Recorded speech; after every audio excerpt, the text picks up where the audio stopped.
Can you tell us more about building programs? We were talking before the interview about high trust certification.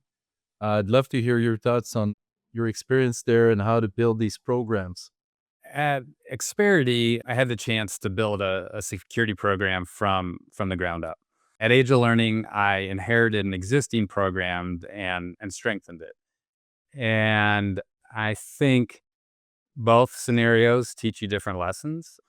And honestly, starting from scratch can sometimes be easier, right? Because you get to pick the tools you trust, you get to hire the right people, you get to design a program with security in mind from day one.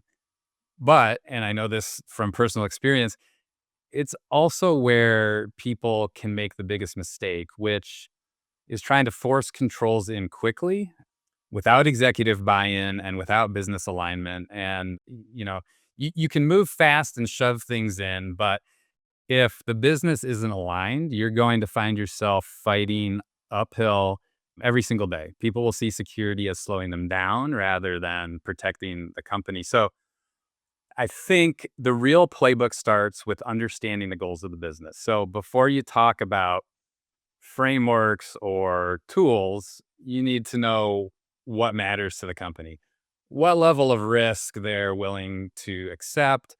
What are the crown jewels, right? Is it PHI? Is it PII? Is it student data? Once you know that, then you can start the work to design a security program that protects the right things. And this is important in a way that fits the company culture.